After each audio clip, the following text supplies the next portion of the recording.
Hey guys, this is AuspiciousAussie, and welcome back to another episode of my Melbourne Heart Football Manager series. As you guys know, last season we won the A-League in the regular season, but lost out eventually to our main rivals, Melbourne Victory, in the final series. As you can see, guys, I've finished pre-season, and I've made quite just a few transfers, nothing too over the top. I haven't sold anyone, so I've just added to the squad with a few youngsters, a few quality stars that in the coming seasons are probably going to do an extremely good job for me. I mean, I'm very happy with the dealings I've done. Let's just get into those transfers right now. As you guys can see, these guys, their contracts just ran out. That guy doesn't even exist anymore. Don't even care about him. But as you can see, the ins. Now, as you guys know, I've always been in the red. Even when I got that loan, I was essentially back in the red straight away. But at the end of last season, I did have 1.2 million in the bank, and I had a £150,000 pound transfer budget, and I managed to sign this little youngster, 19-year-old Iranian kid. As you can see, 20 determination, extremely good, what I look for. Defensive mid, centre mid, great defensive mid qualities, of course, apart from his strength, which I'm improving right now. But yeah, I thought, why not splash out a little bit? 100,000 up front, 200,000 over 48 months, and we should be able to pay that back fairly easily. He came from Meskerman. Don't really know much about them. Never even actually heard of them before. And yeah, good little buy. Then I realised that our backup goalkeeper, his contract was running out at the end of the season. Nash, I think his name is. And he's 33, so I thought, why not replace him? Brought in a new backup goalkeeper, 24-year-old Dean Bazanis. Played in England, I'm not quite sure which club. As you can see, he was at Liverpool at one stage. Played for Accrington and also was at Oldham most recently. Yeah, just a backup goalkeeper. It's Redmayne, but Redmayne is actually currently injured, so he will be starting. And yeah, that's all I've done. But I have made a future transfer. Let me just get into this. From the MLS, from Vancouver. And as you can see, I can't actually scout him, but based on what I can see, he looks like a very, very strong left winger. Of course, it's not his favourite position, but pace and look at his first touch dribbling, crossing, passing, they're all quality.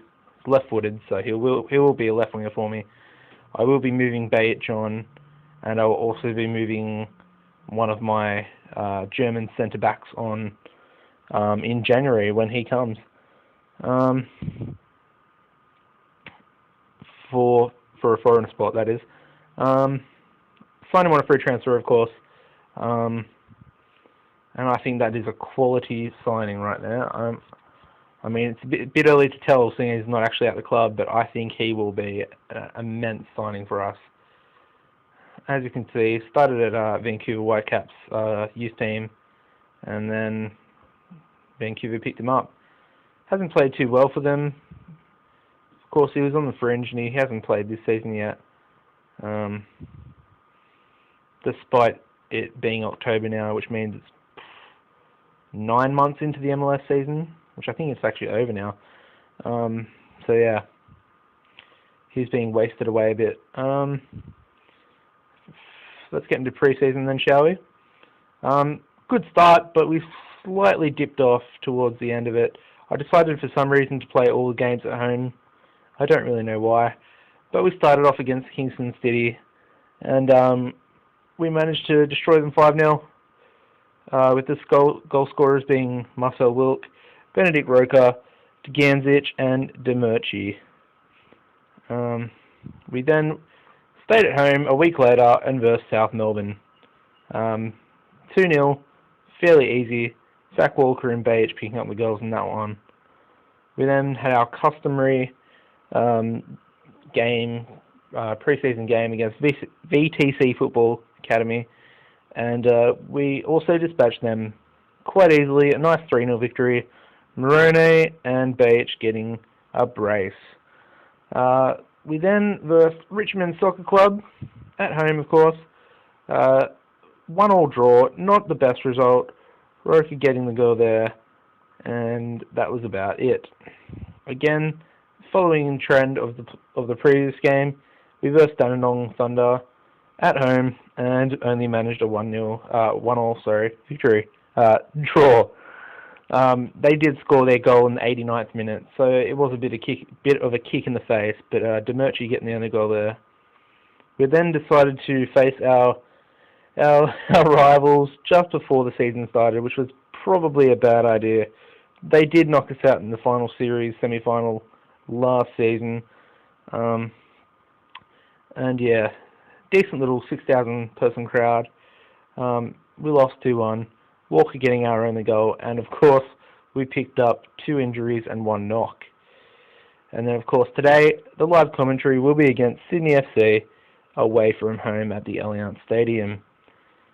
And as you can see, we have quite a few players out.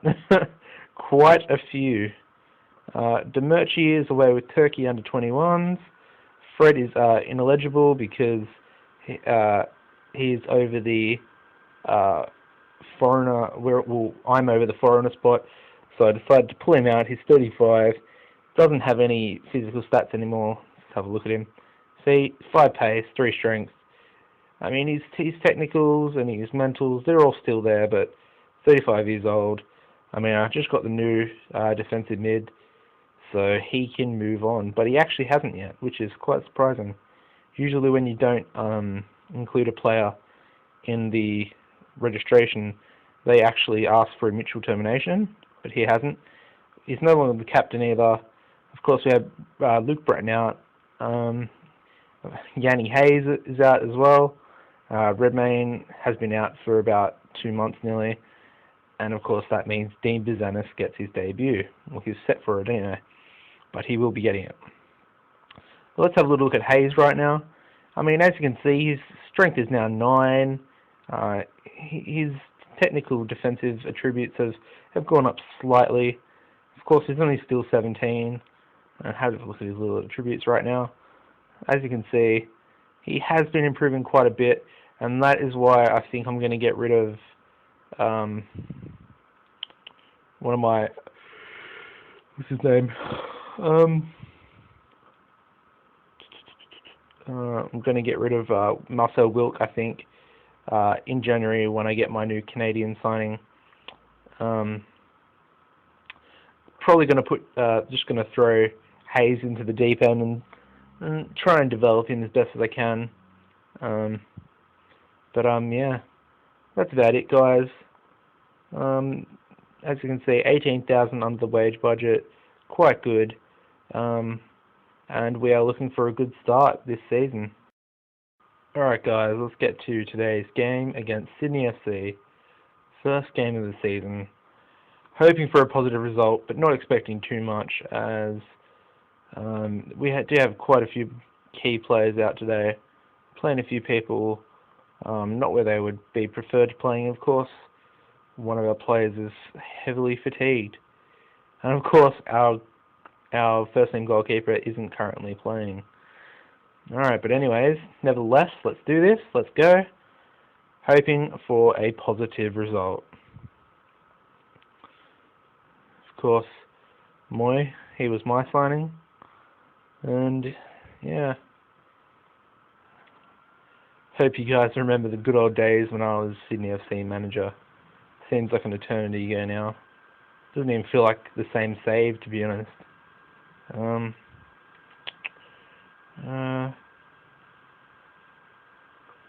Whatever. Let's do this. And it's pumped long. Davies will not get there. Goal kick. As you can see, Petreski is on 82 conditioning. and we are on the ball.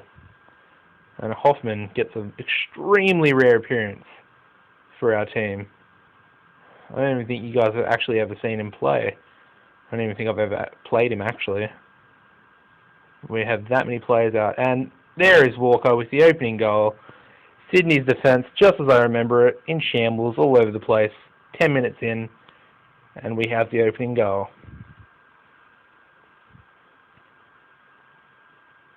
Zach Walker.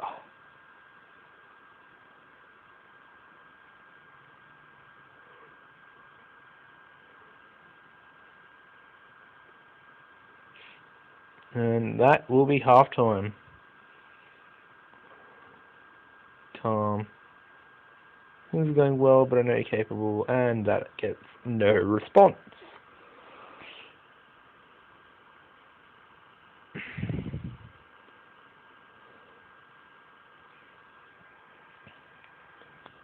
Brendan Hamill, that's a decent signing. Sydney signed him on loan. I think he was former Melbourne Heart player, actually.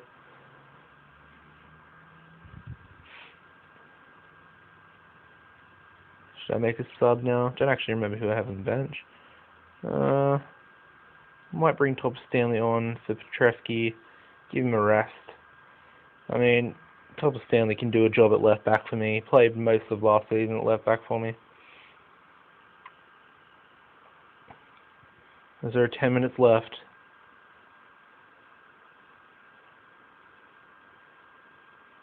And it looks like it's going to be 1-0 to the Heart. Davies knocks it down. Moroni. And that's it. That's full time. First game of the season, and we get a comfortable 1-0 victory. No, I don't actually think Sydney had a highlight there, where they actually threatened our goal. Very nice victory. Well done. Whole team looked delighted. That was great. Good response. You can see some other fixtures. Perth Glory beating Melbourne Victory. And, of course, Central Coast beating the current champions, Brisbane Roar.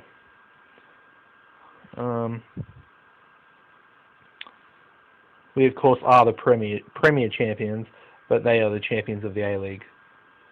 And that's how it goes in Australia. Alright, guys. Well, that's the end of the first episode of Season 2 with Melbourne Heart. Season 3 all up. Let's have a look at the fixtures, the upcoming fixtures. Perth Glory, derby game against Melbourne Victory. Hard game against Central Coast Mariners. 3 home games in a row, actually. And then I hope you guys join me back for the 1st of November against Western Sydney Wanderers. Away from home. Should be good. Wanderers aren't as strong as they were in the first season, but they could still cause us problems. I've been Auspicious Aussie, guys. Hope you guys have enjoyed the first episode back. I enjoyed it. I'm loving this series. I can't get enough of it. I mean, guys, we are in the Champions League this season. We're going to be versing some of the best teams in Asia. Teams from Japan, Korea, China. I mean, it's going to be tough. It's going to be very, very tough. But it's going to be interesting. It's going to be challenging, that's for sure. So, guys, I hope you've liked the video. Hope you're liking the series. I know it started off slow with Sydney, but I mean, it has gotten a lot better. So, guys, if you do like it, give me a like rating. And, of course, if you haven't, guys, please take the time to make a YouTube account if you don't have one and subscribe. It'll really help me out.